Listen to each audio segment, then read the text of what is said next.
이게 다 뭐야? 당신 어떻게 나한테 이래? 우리 이제 어떻게 살아?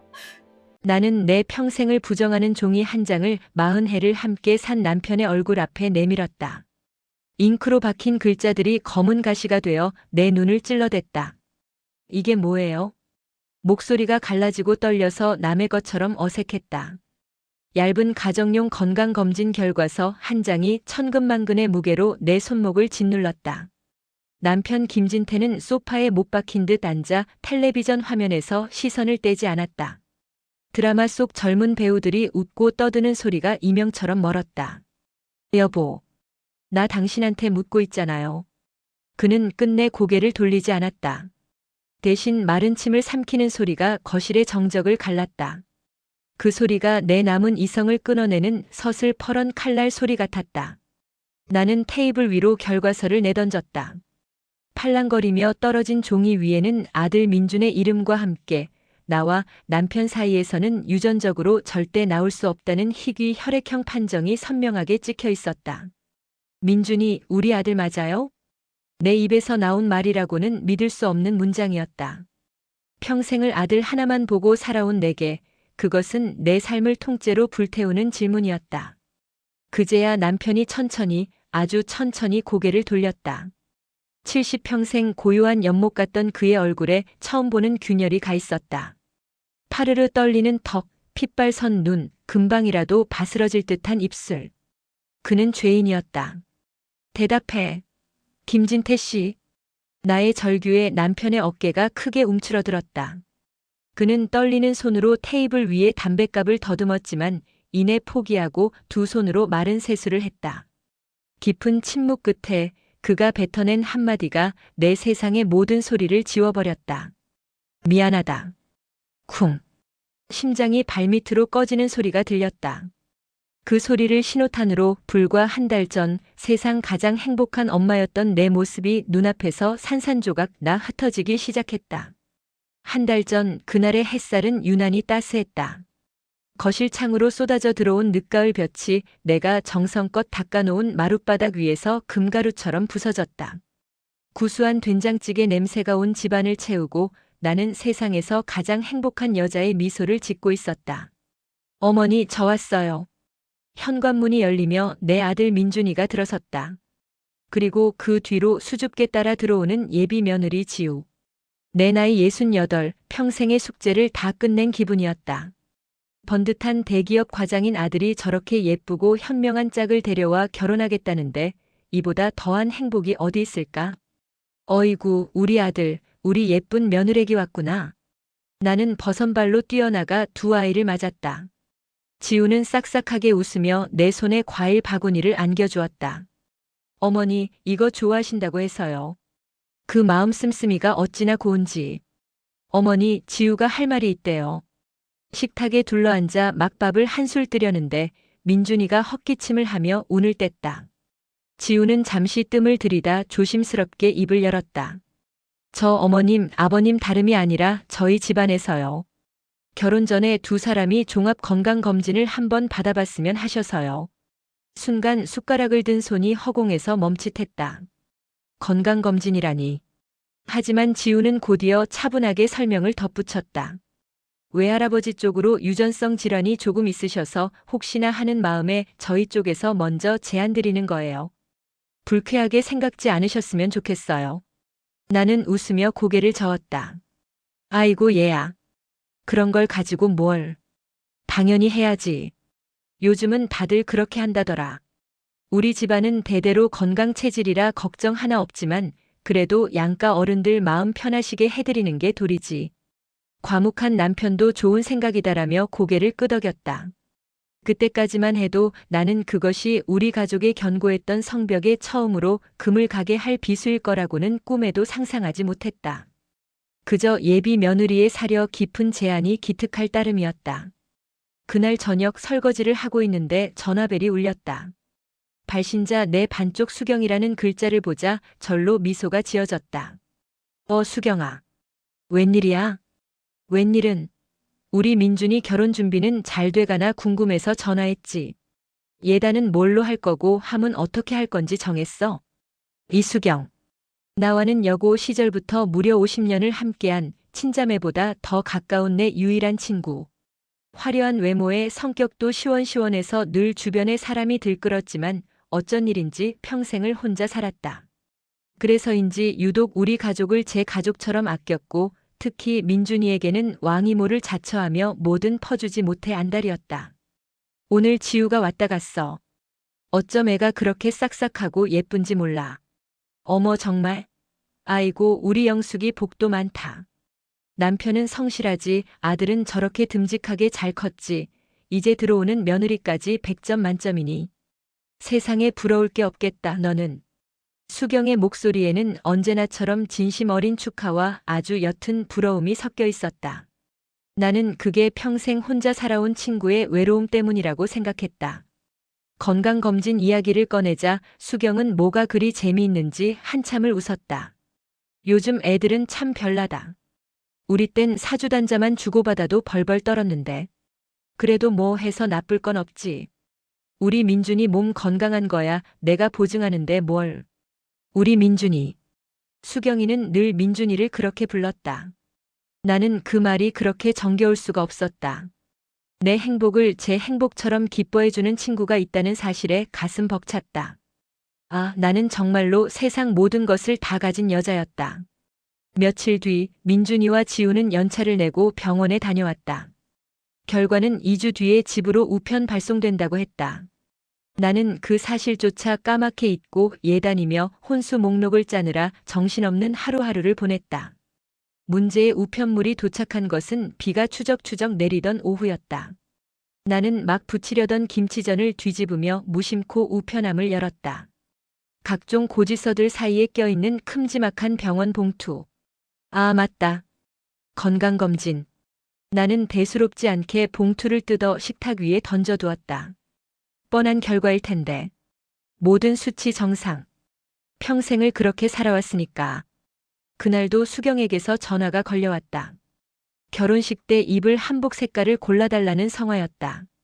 한참을 전화에 대고 분홍색이 낫네, 옥색이 낫네 옥신각신하다가 무심코 식탁 위에 결과지를 집어들었다. 어머 영수가.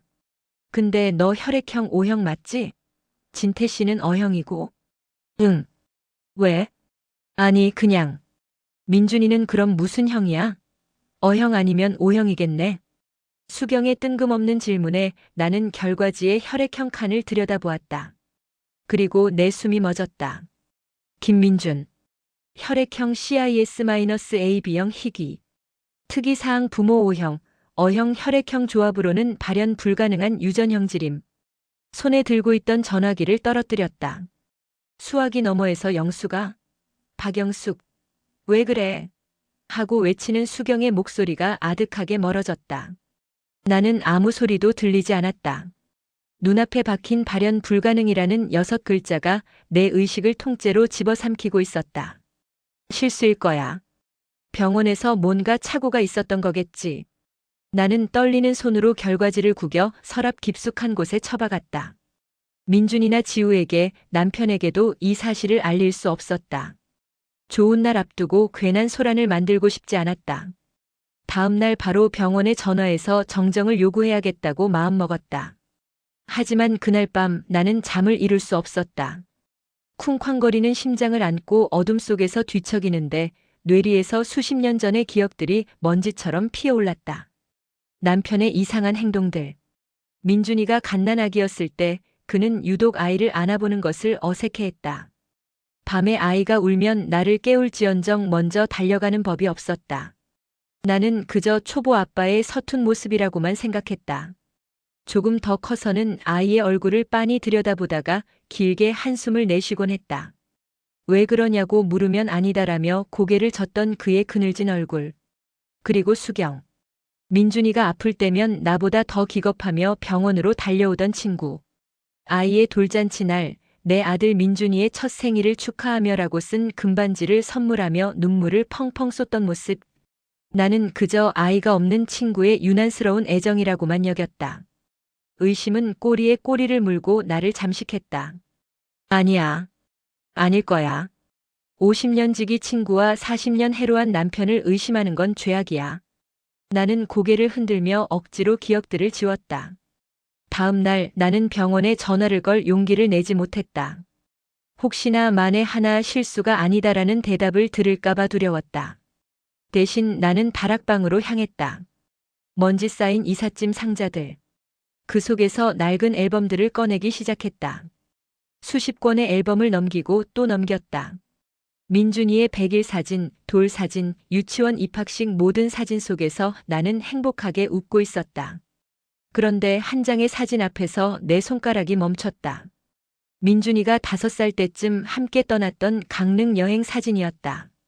바닷가를 배경으로 남편과 수경, 그리고 민준이가 나란히 서 있었다. 그런데 이상했다. 남편의 시선은 카메라가 아닌 옆에 선 수경을 향해 있었다. 그리고 수경은 그런 남편의 시선을 피하지 않고 마주보며 희미하게 웃고 있었다. 둘 사이에 흐르는 미묘한 기류.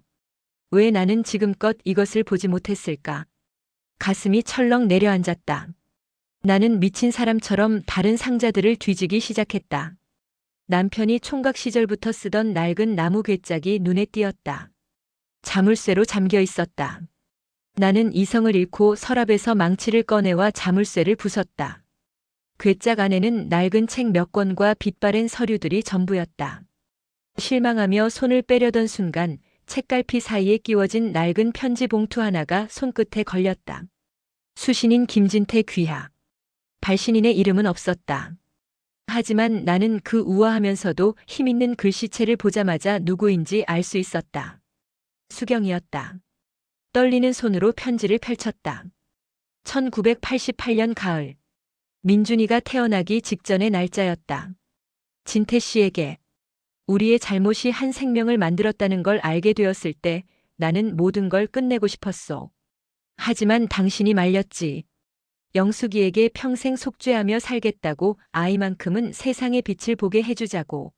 나는 당신의 그늘 아래서 친구라는 이름으로 평생을 살아갈 자신이 없었지만 내 아이를 영숙이의 품에서라도 자라게 하고 싶은 이기심을 버릴 수가 없었소. 부디 이 비밀을 무덤까지 가져가 주시오. 그리고 우리 아이 잘 부탁하오. 편지가 손에서 미끄러져 떨어졌다. 온몸에 피가 빠져나가는 기분이었다. 세상이 무너져 내렸다. 내 50년 우정, 40년 결혼 생활, 38년 모성. 내 인생의 모든 것이 한순간에 부정당했다. 내가 평생을 바쳐 키운 아들은 내 아들이 아니었다. 50년 지기 친구와 남편의 아이였다. 나는 그들의 추악한 비밀을 지키기 위한 대리모이자 보모였을 뿐이었다. 나는 편지와 건강검진 결과서를 들고 비틀거리며 다락방을 내려왔다. 그리고 마침 퇴근해서 돌아온 남편의 앞에 섰다. 그렇게 이야기는 다시 현재로 돌아왔다.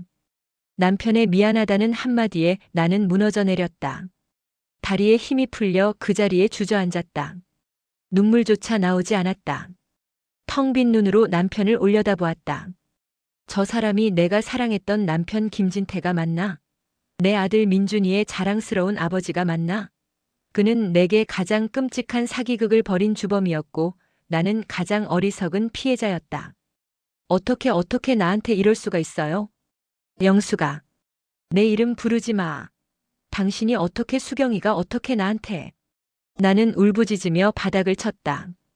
배신감보다 더 큰 것은 내 아들 민준이에 대한 미안함과 상실감이었다. 내 아들, 내가 낳은 줄 알았던 내 아들. 10달을 품고 배 아파 낳지는 못했지만 38해를 내 심장으로 키운 내 아들. 그 아이의 진짜 엄마는 따로 있었다.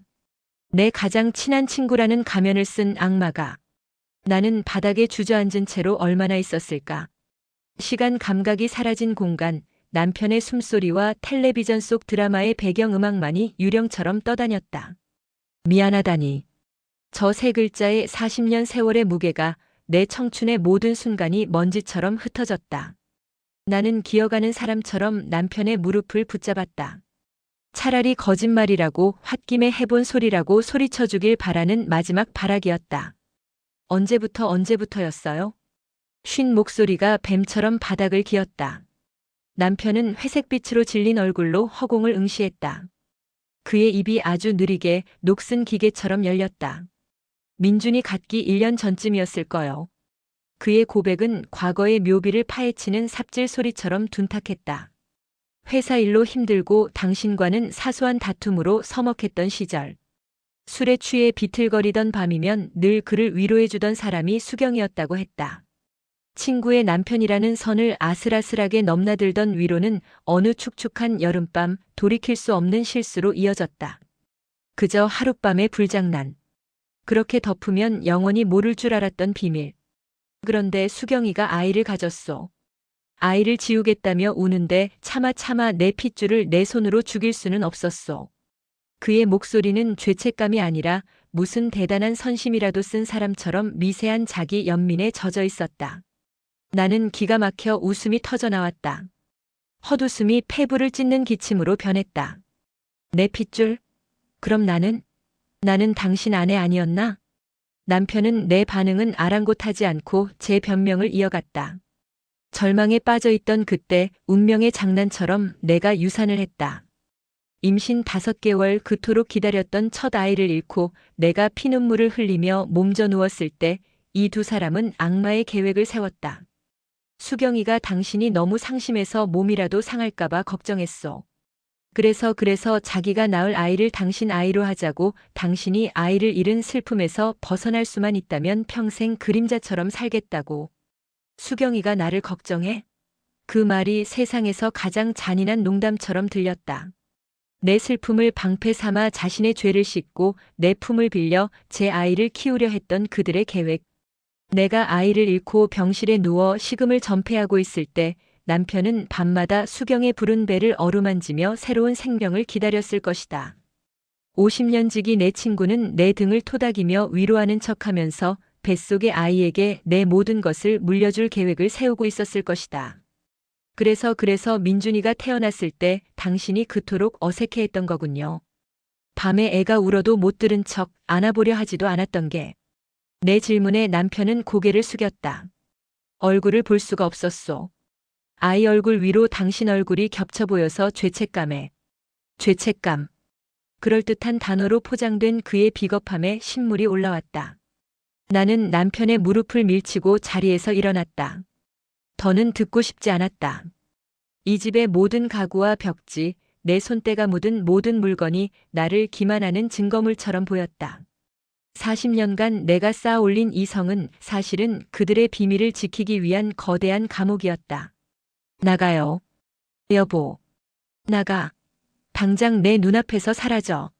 나는 현관을 향해 손가락질하며 악을 썼다.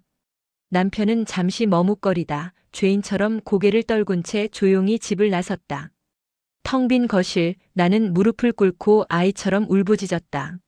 내 아들. 내가 잃어버린 진짜 내 아들. 그리고 내가 도둑 맞은 아들. 모든 것이 뒤엉켜 머릿속이 터져버릴 것 같았다. 얼마나 울었을까. 눈물이 마르자 그 자리에 차가운 분노가 칼날처럼 돋아났다. 김진태, 그 사람은 공범일 뿐이다. 주범은 따로 있다. 내 옆에서 내 행복을 시샘하고 내 남자를 탐하고 내 자식 자리까지 꿰찬 여자. 이수경. 나는 미친 사람처럼 외투를 걸치고 집을 나섰다. 비는 그쳤지만 밤 공기는 뼛속까지 시렸다. 택시를 잡아 타고 수경의 아파트 주소를 댔다. 가는 내내 손이 부들부들 떨렸다. 무슨 말을 먼저 해야 할까? 머리채라도 잡고 흔들어야 하나? 아니, 그 어떤 폭력도 내 배신감을 표현할 수는 없으리라. 수경의 집은 언제나처럼 현관부터 좋은 향기가 났다. 혼자 사는 집이라고는 믿기지 않게 깔끔하고 아늑했다. 내가 선물했던 화초들이 베란다에서 싱그럽게 자라고 있었다. 어머, 영수가. 이 밤에 웬일이야? 연락도 없이. 수경은 막 샤워를 마친 듯 편안한 실내복 차림으로 나를 맞았다. 그 평온한 얼굴. 50년간 나를 속여온 그 천사의 얼굴을 보니 역겨움이 치밀었다. 나는 신발도 벗지 않은 채 거실로 성큼성큼 들어갔다. 그리고 테이블 위에 남편의 서랍에서 찾아낸 낡은 편지를 내던졌다. 이게 뭐야, 영수가. 갑자기. 수경은 어리둥절한 표정으로 편지를 집어들었다. 봉투를 열고 편지지를 펼쳐든 그녀의 얼굴이 순식간에 하얗게 굳어갔다. 동공이 세차게 흔들렸고 손에 든 편지지가 사시나무처럼 떨렸다. 이걸 어디서? 내 남편 서랍에서. 내가 38년 전에 보낸 연애 편지. 내 목소리는 얼음장처럼 차가웠다. 수경은 입술을 파르르 떨며 아무 말도 하지 못했다. 그 침묵이 모든 것을 인정하는 자백이었다. 말해봐. 어떻게 나한테 이럴 수 있었어? 내가 어떻게 내 친구라는 이름을 달고 내 등 뒤에 칼을 꽂을 수 있었냔 말이야. 내 절규에 수경의 어깨가 움츠러들었다. 그녀는 이내 편지를 떨어뜨리고 그 자리에 주저앉아 얼굴을 감쌌다. 어깨를 들썩이며 우는 모습이 꼭 연극의 한 장면 같았다. 하지만 더 이상 그 눈물에 속지 않는다. 미안해, 영수가 정말 미안해. 닥쳐. 그 미안하다는 말 오늘 벌써 두 번째야. 내들한텐 그 말이 만병통치약이니? 내 인생을 통째로 망가뜨려 놓고 미안하면 다야? 나는 그녀에게 달려들어 멱살이라도 잡고 싶었지만 더러운 것을 만지기 싫은 본능이 나를 그 자리에 붙들었다. 수경은 한참을 흐느끼다 고개를 들었다. 눈물로 얼룩진 그녀의 얼굴에는 미안함이 아니었다. 수십 년 묵은 원망과 질투가 뱀처럼 또아리를 틀고 있었다. 그래, 미안해. 죽을 죄를 졌어. 하지만 너는 내 마음을 평생 모를 거야. 수경은 갑자기 악에 바친 목소리로 소리쳤다. 너는 언제나 모든 걸 다 가졌잖아. 다정한 부모님, 평범한 학창시절, 그리고 김진태라는 남자까지. 나는 늘 내 옆에서 엑스트라였어. 내 행복을 꾸며주는 들러리. 나는 진태 씨를 먼저 사랑했어. 내게 소개해주기 전부터. 하지만 그는 너를 선택했지. 나는 평생을 내 옆에서 내가 가진 것들을 부러워하며 살아야 했어. 그녀의 입에서 쏟아지는 말들은 비수처럼 날아와 내 심장에 박혔다. 내가 가진 모든 것이 그녀에게는 질투의 대상이었고 내 행복은 그녀의 불행을 증명하는 증거였을 뿐이었다. 그래서 진태 씨가 흔들렸을 때 나도 모르게 받아주고 말았어. 딱 한 번이라도 너보다 우위에 서고 싶었어. 내 것을 뺏어보고 싶었어. 아이가 생겼을 땐 하늘이 무너지는 것 같았지만 동시에 기회라고 생각했어. 내 아이라도 내 핏줄이라도 내가 가진 그 완벽한 가정 안에서 자라게 하고 싶었어. 그 아이가 내 남편의 사랑을 받고 내 사랑을 받으면서 그렇게라도 내 존재를 증명하고 싶었단 말이야. 나는 숨을 쉴 수가 없었다. 이것은 사과가 아니었다. 50년간 숨겨온 질투심과 이기심을 토해내는 자기 변명일 뿐. 이 여자는 내 친구가 아니었다. 내 인생에 들러붙어 단물을 빨아먹던 거머리였다. 그래서 민준이가 아플 때마다 나보다 더 유난을 떨고 민준이 물건 하나하나에 집착했던 게 다 그런 이유였구나. 넌 내 아들을 걱정한 게 아니라 내 아들을 감시하러 왔던 거였어. 내 말에 수경은 더 이상 변명하지 못했다. 그녀의 거실 장식장 위에는 민준이의 대학 졸업식 사진이 액자에 담겨 있었다. 나와 남편과 민준이가 함께 찍은 가족사진. 수경은 매일 저 사진을 보며 무슨 생각을 했을까? 자신의 기만극이 성공한 것을 보며 희열을 느꼈을까? 너 정말 무서운 여자구나. 나는 경멸을 담아 한마디 뱉고는 뒤돌아섰다. 더 이상 이 여자와 같은 공간에서 숨쉬고 싶지 않았다. 문을 열고 나서는데 등 뒤에서 수경의 절규가 들려왔다. 영수가 잘못했어. 한 번만 용서해줘. 그래도 우리 50년 친구잖아. 친구? 나는 코웃음을 쳤다. 우리의 50년은 오늘 이 시간부로 끝났다. 아니, 애초에 존재하지도 않았다. 집으로 돌아오는 길 밤거리는 여전히 분주했지만 내 세상은 완벽한 무음 상태였다. 집에 도착하니 남편은 돌아와 있지 않았다. 텅 빈 집. 어제까지만 해도 나의 왕국이었던 이 공간이 이제는 낯설고 두려웠다. 식탁 위에는 어제 저녁 민준이와 지우와 함께 먹으려다 만 음식들이 그대로 남아 있었다. 따뜻한 집밥, 가족의 사랑. 내가 평생을 지켜온 가치들이 차갑게 식어빠진 음식물 쓰레기처럼 보였다. 나는 그릇들을 모조리 싱크대에 쏟아부었다. 와장창 그릇 깨지는 소리가 내 속에서 무언가 부서지는 소리 같았다. 그때였다. 현관문 도어록 해제되는 소리가 들렸다. 다녀왔습니다. 어머니, 아버지, 저희 왔어요. 민준이었다. 지우와 함께 저녁에 잠시 들르겠다고 했었다. 결혼식 청첩장 시안이 나왔다며 보여주겠다고. 나는 차마 현관으로 나가지 못하고 부엌 식탁 의자에 주저앉았다. 어머니, 무슨 일 있으세요? 아버지는요? 민준이가 내 어두운 표정을 보고 걱정스럽게 다가왔다. 지우도 불안한 눈빛으로 나를 살폈다. 왜 이렇게 집이 엉망이에요? 무슨 일 있었죠? 나는 아무 말도 할 수 없었다. 내 아들, 내 사랑하는 아들. 이 아이의 얼굴을 어떻게 봐야 할까? 이 아이에게 무슨 말을 해야 할까? 하지만 진실을 덮을 수는 없었다. 이 아이 역시 알아야만 했다. 자신의 뿌리가 어디에 있는지. 나는 떨리는 손으로 식탁 위에 올려두었던 건강검진 결과서와 수경의 편지를 민준에게 내밀었다. 이게 뭐예요, 어머니? 민준이는 의아한 표정으로 서류를 받아들었다. 먼저 건강검진 결과서를 읽는 아들의 표정이 미세하게 굳어갔다. CIS-AB형, 발현 불가능한 유전 형질. 이성적인 아들은 그 문장의 의미를 누구보다 빨리 파악했을 것이다. 그리고 이내 낡은 편지지로 시선을 옮겼다. 민준이가 편지를 읽는 시간은 영원처럼 길게 느껴졌다. 아들의 얼굴에서 핏기가 사라지고 총명하던 눈빛이 길 잃은 아이처럼 흔들리기 시작했다. 다 읽은 편지가 아들의 손에서 힘없이 떨어졌다. 어머니, 이게 다 무슨... 아들의 목소리가 미세하게 갈라졌다. 나는 차마 아들의 눈을 보지 못하고 고개를 숙인 채 가장 잔인한 진실을 내 입으로 털어놓았다. 내 아버지와 이수경 그 여자 사이에서 태어난 아이가 너란다. 정적이 흘렀다. 민준이는 아무 말 없이 나를, 바닥에 떨어진 편지를, 그리고 제 손을 번갈아 쳐다보았다. 마치 자신의 존재를 확인하려는 사람처럼. 옆에 서 있던 지우가 놀라 입을 막았다. 거짓말. 민준이가 겨우 뱉어낸 한마디였다.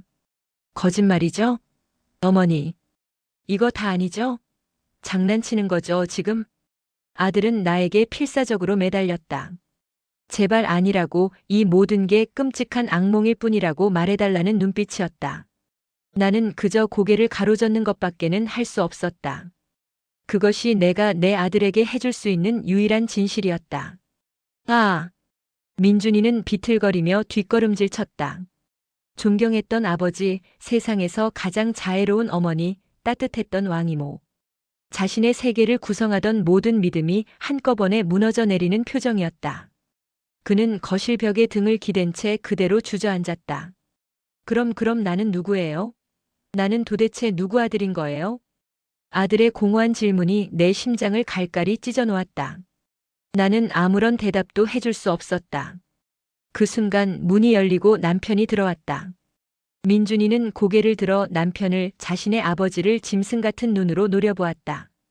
분노와 경멸, 배신감으로 이글거리는 눈빛이었다.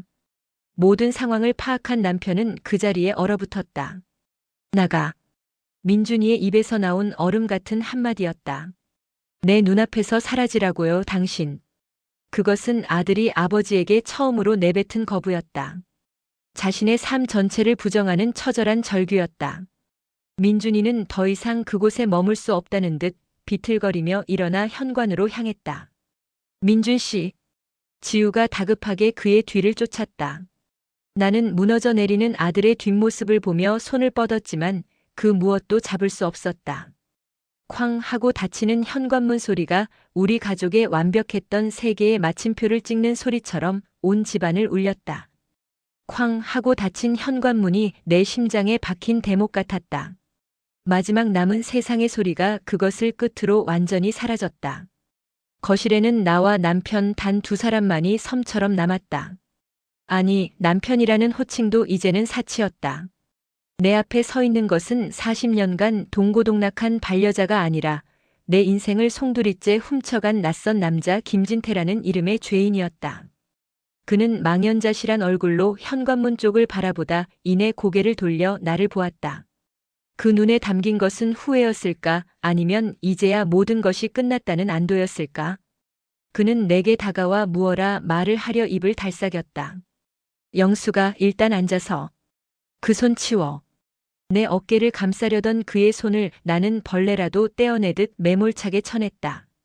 내 목소리는 내가 듣기에도 소름 끼치게 차갑고 날카로웠다. 당신과 내가 할 이야기는 더 이상 없어. 당신은 내게 사죄할 자격도 변명할 자격도 없어. 당신은 그냥 내 인생에서 가장 끔찍한 오점이야. 나는 그를 지나쳐 안방으로 들어와 문을 잠갔다.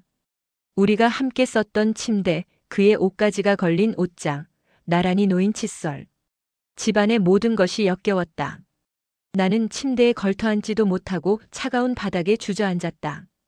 밖에서 남편이 문을 두드리는 소리가 들렸지만 나는 귀를 막았다. 그와의 공간, 그와의 시간, 그와의 모든 기억을 내 안에서 지워버리고 싶었다. 그렇게 며칠이 흘렀는지 모른다. 시간은 의미를 잃었다. 집은 거대한 무덤이 되었다. 남편은 거실 소파에서 쪽잠을 자는 듯 했고 나는 안방에서 나오지 않았다. 우리는 한 공간에 있지만 완벽하게 분리된 두 개의 행성이 되어 서로를 밀어냈다. 배고픔도 갈증도 느껴지지 않았다. 내가 평생을 정성으로 갖고 온 이 집은 이제 차가운 돌덩이 감옥에 불과했다. 따뜻한 밤 냄새가 사라진 주방에서는 음식물 쓰레기 썩는 냄새가 희미하게 올라왔다. 내 인생이 썩어 문드러지는 냄새 같았다. 민준이에게서는 아무런 연락이 없었다. 어쩌면 당연했다. 나 역시 그 아이에게 연락할 용기가 나지 않았다. 내 아들이라고 부르는 것조차 이제는 죄를 짓는 기분이었다. 길러준 엄마 하지만 피 한 방울 섞이지 않은 가짜 엄마. 민준이는 지금 나를 어떻게 생각하고 있을까? 자신을 38년간 속여온 김한극의 또 다른 공범으로 여기고 있을까? 그 생각만 하면 심장이 갈갈이 찢기는 것 같았다. 엿새째 되던 날 오후 전화벨이 울렸다. 발신자는 우리 며느리 지우였다. 나는 한참을 망설이다 떨리는 손으로 통화 버튼을 눌렀다. 어머님. 지우의 목소리는 잠겨 있었다. 그 목소리만으로도 두 아이가 얼마나 힘든 시간을 보내고 있는지 알 수 있었다. 민준이 괜찮니? 아니요, 안 괜찮아요. 회사도 나가지 않고 제가 빌린 작은 오피스텔에 있는데 술만 마셔요. 말을 걸어도 대답도 안 하고 멍하니 창밖만 봐요. 어머님도 아버님도 그리고 이모님도 다 보고 싶지 않대요. 지우의 말 한마디 한마디가 비수가 되어 날아와 박혔다. 이모님. 그래, 이수경. 그 여자도 이제 민준이에게는 증오의 대상이겠지. 어머님은 괜찮으세요? 지우의 조심스러운 물음에 나는 아무 대답도 할 수 없었다. 괜찮을 리가. 내 세상이 무너졌는데. 나는 그저 지우 내가 고생이 많구나. 미안하다라는 말만 겨우 내뱉고 전화를 끊었다. 전화를 끊고 돌아서는데 초인종 소리가 요란하게 울렸다. 이 시간에 찾아올 사람은 없었다. 남편은 소파에 죽은 듯 누워 움직이지 않았다. 나는 불안한 마음으로 인터폰 화면을 들여다보았다. 그리고 화면에 비친 얼굴을 보는 순간 온몸의 피가 거꾸로 솟았다. 이수경이었다. 수척해진 얼굴, 헝클어진 머리. 며칠 사이의 마음고생이 고스란히 드러나는 몰골이었지만 내 눈에는 악마의 현신으로 보일 뿐이었다. 내가 문을 열어주지 않자 그녀는 문을 부술듯이 두드려대기 시작했다. 영수가. 박영숙. 문 좀 열어봐. 나 수경이야. 제발 제발 문 좀 열어줘. 그녀의 목소리가 아파트 복도를 쩌렁쩌렁 울렸다. 이웃들이 내다볼까 두려워 나는 결국 현관으로 나갔다. 문을 열자마자 수경은 기다렸다는 듯이 집 안으로 비집고 들어와 내 앞에 무릎을 꿇었다. 영수가, 내가 잘못했어. 내가 죽일 년이야. 제발 제발 용서해줘. 그녀는 내 다리를 붙잡고 통곡했다. 하지만 나는 얼음처럼 차가운 눈으로 그녀를 내려다볼 뿐이었다. 50년 우정이라는 이름 아래 숨겨왔던 그녀의 추악한 민낯을 본 이상 내 마음은 단 한치도 움직이지 않았다. 용서? 내가 감히 그 말을 입에 올려? 넌 내게 용서를 빌 게 아니라 법의 심판이라도 받아야 할 사람이야. 내 인생을 훔친 도둑년. 알아. 다 알아. 그러니까 내가 이렇게 빌잖아. 하지만 우리 민준이는 만나게 해줘야지. 내 아들이잖아. 내가 낳은 내 아들이잖아. 결국 그녀의 본심이 터져나왔다. 용서를 비는 것은 그저 명분일 뿐 그녀가 이곳에 온 진짜 이유는 아들을 되찾기 위함이었다. 그 말에 내 마지막 남은 이성의 끈이 끊어지고 말았다.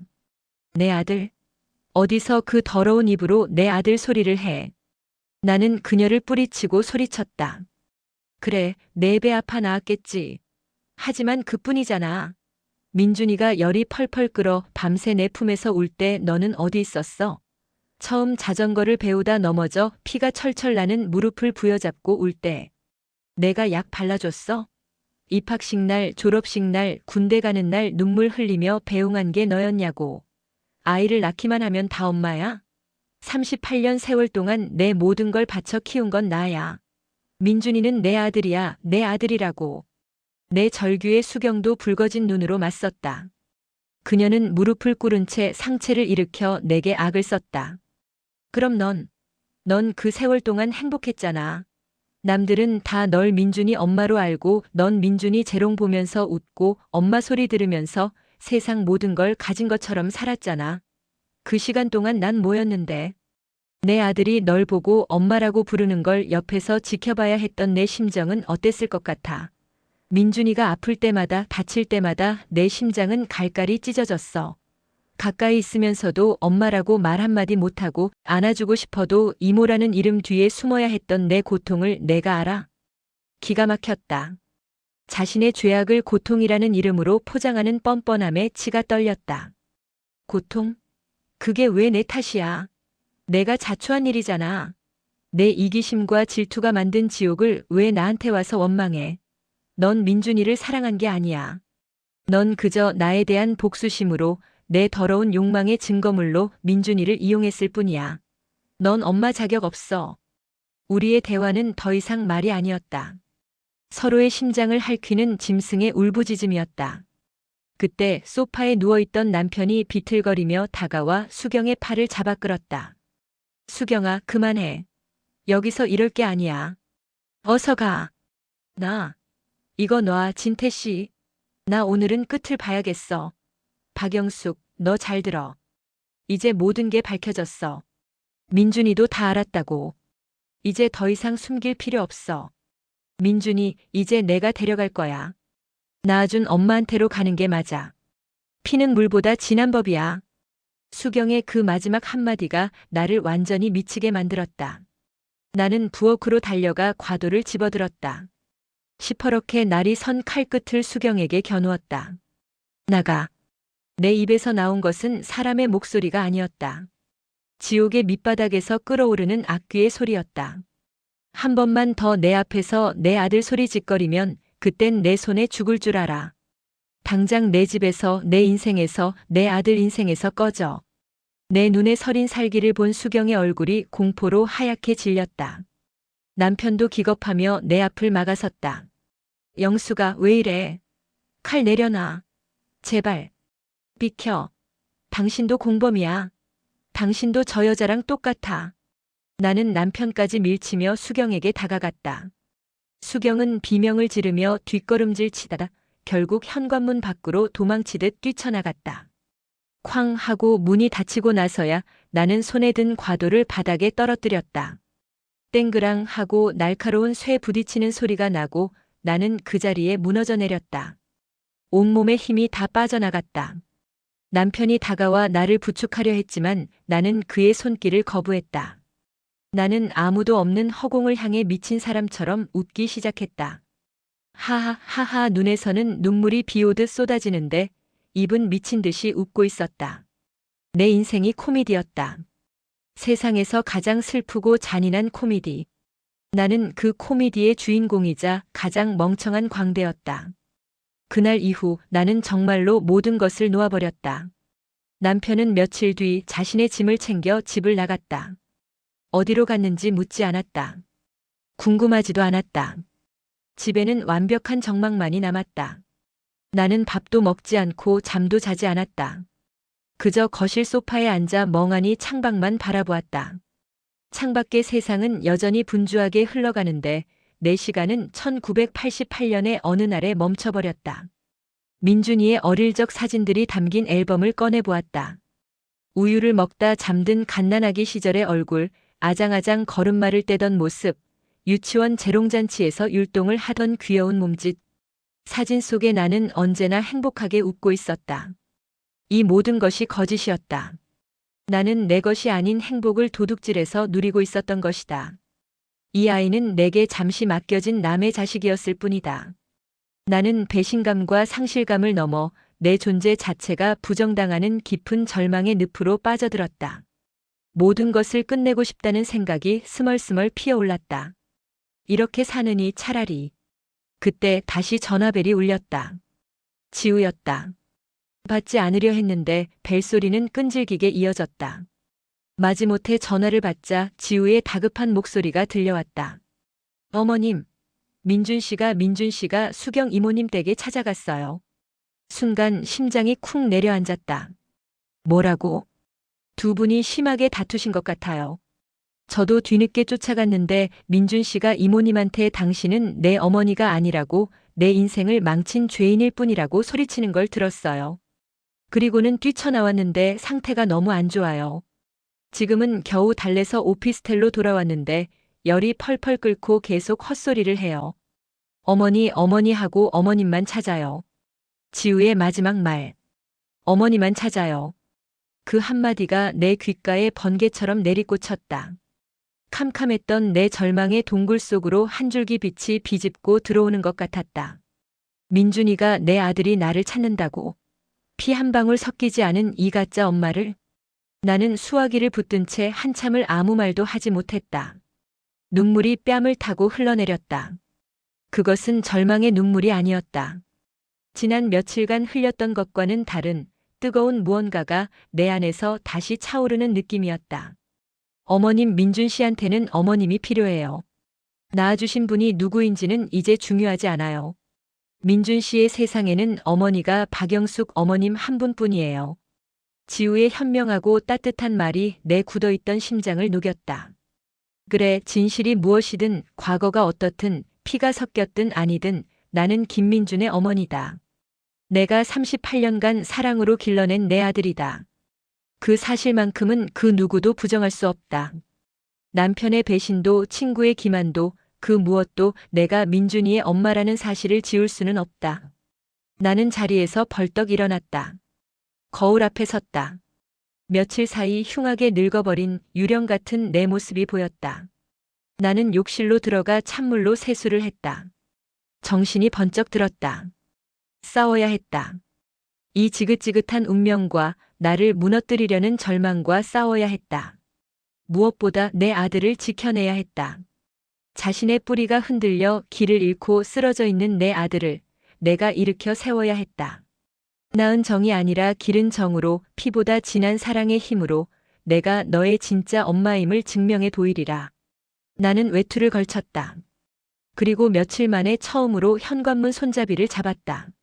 내 아들에게로 가야 했다. 내가 현관문 손잡이를 잡는 순간 40년간 내 몸의 일부였던 이 집이 처음으로 나를 밀어냈다. 나가지 말라고 이 절망의 무덤 속에서 함께 썩어가자고 붙잡는 것만 같았다. 나는 그 보이지 않는 손을 뿌리치듯 힘껏 문을 열었다. 차가운 밤 공기가 폐부 깊숙이 박혔다. 정신이 번쩍 들었다. 나는 더 이상 무너져 내리는 박영숙이 아니었다. 내 아들을 구하러 가는 어미 김민준의 엄마였다. 택시를 타고 가는 내내 나는 아무 생각도 하지 않으려 애썼다. 생각을 시작하면 남편의 얼굴과 수경의 얼굴이 번갈아 떠오르며 나를 다시 절망의 구렁텅이로 끌고 들어갈 것만 같았다. 대신 나는 차창 밖으로 스쳐 지나가는 도시의 불빛을 무심하게 바라보았다. 저 수많은 불빛 아래 또 얼마나 많은 사람들이 각자의 비밀과 상처를 안고 살아가고 있을까. 내 고통이 세상에서 가장 크고 유일한 것이라 여겼던 지난 며칠의 내가 어리석게 느껴졌다. 지우가 알려준 오피스텔 주소는 낯선 동네의 번화가 한복판에 있었다. 현관문 앞에서 나는 잠시 숨을 골랐다. 무슨 말을 먼저 해야 할까? 어떤 얼굴로 내 아들을 마주해야 할까? 38년간 단 한 번도 해본 적 없는 어려운 고민이었다. 떨리는 손으로 초인종을 눌렀다. 문이 열리고 지우가 나를 보자마자 울음을 터뜨렸다. 어머님. 그 한마디에 그간의 고통과 마음고생이 모두 담겨 있었다. 나는 말없이 지우의 등을 토닥여 주었다. 집안은 생각보다 더 엉망이었다. 마시다 만 술병들이 테이블 위를 뒹굴었고 옷가지들이 어지럽게 널려 있었다. 내가 평생 쓸고 닦으며 온기를 지켜온 우리 집과는 너무도 다른 차갑고 황량한 풍경. 그 중심에 내 아들 민준이가 있었다. 침대에 위태롭게 걸터앉은 아들은 텅 빈 눈으로 창밖을 보고 있었다. 며칠 만에 본 아들의 얼굴은 촛농처럼 흘러내려 있었다. 덥수룩하게 자란 수염, 푹 꺼진 눈, 핏기 없이 마른 입술. 내가 알던 언제나 반듯하고 늠름했던 내 아들의 모습이 아니었다. 술과 절망에 절어 부서져가는 한 사내의 그림자만이 그곳에 있었다. 민준아. 내가 부르는 소리에 아들의 어깨가 미세하게 움찔했다. 하지만 그는 끝내 고개를 돌리지 않았다. 마치 내가 그곳에 없는 사람인 것처럼. 나는 천천히 아들에게 다가가 침대맡에 조심스럽게 앉았다. 아들의 몸에서 지독한 술냄새와 함께 열기 가혹 끼쳐왔다. 이마에 손을 대보니 불덩이 같았다. 몸이 이게 뭐니? 밥은 먹은 거야? 내 목소리가 나도 모르게 떨려 나왔다. 아들은 여전히 묵묵부답이었다. 그 침묵이 칼날이 되어 내 가슴을 베었다. 나를 원망하고 있구나. 나 역시 너를 속인 공범이라고 그렇게 생각하고 있구나. 민준아, 엄마 좀 봐. 응? 애원하는 내 목소리에 아들이 마침내 천천히 고개를 돌렸다. 마주본 아들의 눈은 텅 비어 있었다. 초점 없는 눈동자가 나를 담지 못하고 허공을 헤맸다. 엄마? 아들의 입에서 나온 그 한마디는 질문이었다. 당신이 내 엄마가 맞느냐고 묻는 세상에서 가장 아픈 질문. 나는 터져 나오려는 울음을 삼키며 애써 미소를 지었다. 그래, 엄마야. 내가 내 엄마야, 아들. 내 대답에 아들의 눈동자가 처음으로 세차게 흔들렸다. 그는 갑자기 어린아이처럼 울음을 터뜨리기 시작했다. 굵은 눈물방울이 쉴 새 없이 흘러내렸다. 거짓말 다 거짓말이었어. 우리 집, 내 인생 전부 다 가짜였어. 나는 누구야? 나는 도대체 누구 아들이냐고. 아들은 제 머리를 쥐어뜯으며 절규했다. 그 모습에 내 심장이 갈갈이 찢겨나갔다. 나는 그런 아들을 힘껏 끌어안았다. 아들은 처음에는 내 품에서 벗어나려 발버둥 쳤지만 이내 기운이 다했는지 내 어깨에 얼굴을 묻고 아이처럼 서럽게 울었다. 나는 아들의 등을 토닥이며 지난 38년간 수없이 그랬던 것처럼 아들의 아픔을 내 온몸으로 끌어안았다. 미안하다, 아들, 미안해. 진작 말해주지 못해서 미안해. 너를 이렇게 아프게 해서 정말 미안해. 나는 울음 섞인 목소리로 사과를 반복했다. 한참을 그렇게 서로를 부둥켜 안고 울었다. 아들의 울음이 조금 잦아들었을 때 나는 아들의 얼굴을 마주보게 하고 젖은 눈을 닦아주었다. 민준아, 잘 들어. 나는 아들의 두 눈을 똑바로 바라보며 내 인생을 걸고 해야 할 말을 시작했다. 내가 누구의 피를 물려받았는지는 이제 와서 엄마한테 중요하지 않아. 그래, 내가 너를 낳지는 않았어. 하지만 민준아, 기억나니? 내가 5살 때 열이 40도까지 올라서 밤새 내가 너를 업고 병원 응급실로 뛰었던 거. 내가 처음 자전거 배우다 넘어져서 무릎이 다 까졌을 때 울고 있는 너를 안고 약 발라주면서 나도 같이 울었던 거. 내가 제일 좋아하는 계란장조림 만들려고 여름에도 불 앞에서 몇 시간씩 서 있었던 거. 내가 처음 엄마하고 불렀을 때 세상을 다 얻은 것처럼 기뻐서 온 동네 자랑하고 다녔던 사람 나야. 내 아빠 다음으로 내 이름을 가장 많이 부른 사람도 나고 내가 군대 가는 날 논산 훈련소 앞에서 내 모습이 사라질 때까지 서서 목 놓아 울었던 사람도 나야. 내 말 한마디 한마디에 아들의 눈동자에 서서히 빛이 돌아오기 시작했다. 나는 아들의 두 손을 굳게 잡았다. 내 손의 온기가 아들에게 전해지기를 간절히 바라며. 피가 아니라 이 시간들이 너와 나를 엄마와 아들로 만든 거야. 38해. 내가 세상에 태어나 숨 쉬었던 모든 순간에 내가 함께 있었어. 내 기쁨이 내 기쁨이었고 내 슬픔은 내 심장을 도려내는 아픔이었어. 그러니 민준아, 절대 잊지 마. 내가 누구의 아들이든 너는 내가 평생을 내 목숨보다 더한 사랑으로 키운 세상에 단 하나뿐인 내 아들이다. 내 말이 끝나자 아들은 아무 말 없이 다시 눈물을 흘렸다. 하지만 그것은 조금 전의 절망적인 울음과는 다른 단단한 얼음이 녹아내리는 듯한 해빙의 눈물이었다. 그는 내 손을 마주 잡았다. 아들의 소나귀에 힘이 들어갔다. 엄마. 그는 다시 나를 엄마라고 불렀다. 질문이 아닌 온전한 확신을 담아서. 나는 그 한마디에 구원받았다. 내 무너졌던 세상이 그 한마디 위로 다시 세워지기 시작했다. 그날 밤 나는 오피스텔에 남아 아들 곁을 지켰다. 지우가 끓여준 죽을 아들에게 떠먹이고 물수건으로 뜨거운 이마를 닦아주었다. 아들은 오랜만에 갓난 아기처럼 곤히 잠이 들었다. 잠든 아들의 얼굴을 내려다보는데 지우가 조용히 내게 다가와 어깨에 담요를 덮어주었다. 감사합니다, 어머님. 와주셔서 정말 감사해요. 나는 지우의 손을 잡았다. 내가 고맙다, 아가. 내가 없었으면 어쩔 뻔했니? 우리 민준이 곁에 내가 있어줘서 정말 다행이야. 지우는 그저 맑게 웃었다. 이 거대한 풍파 속에서도 흔들리지 않고 굳건히 제자리를 지켜준 이 아이가 어쩌면 신이 내게 보내준 또 다른 선물일지도 모른다는 생각이 들었다. 며칠 뒤 나는 아들과 함께 집으로 돌아왔다. 남편은 그 사이 다녀갔는지 그의 물건들이 모두 사라져 있었다. 거실 테이블 위에 그가 남긴 것으로 보이는 편지 봉투가 놓여 있었다. 나는 그것을 열어보지도 않고 쓰레기통에 버렸다. 그와의 관계는 이미 끝났다. 아들은 한동안 말을 잃은 사람처럼 조용했다. 하지만 매일 아침 내가 차려주는 밥을 묵묵히 먹었고 저녁이면 지우와 함께 산책을 했다. 우리는 억지로 아무렇지 않은 척하지 않았다. 그저 흐르는 시간 속에서 서로의 상처를 묵묵히 보듬어 주었다. 아들이 잃어버린 자신의 뿌리를 찾아 헤맬 때 나는 38년의 시간을 증거로 내가 너의 뿌리임을 끊임없이 보여주었다. 따뜻한 집밥으로 다정한 눈빛으로 변함없는 믿음으로. 한 달쯤 지났을까? 집을 나갔던 남편이 찾아왔다. 그는 현관문 앞에서 고개를 숙인 채 차마 들어오지 못했다. 그 사이 폭삭 늙어버린 그의 모습에 아주 잠시 마음이 흔들렸지만 나는 이내 마음을 다잡았다. 무슨 일로 오셨어요? 나는 그를 당신이라고 부르지 않았다. 그는 더 이상 내 남편이 아니었다. 영수가 아니 민준 엄마. 내가 정말 죽을 죄를 졌소. 당신과 민준이에게 평생 속죄하며 살겠소. 제발 나를 다시 받아주시오.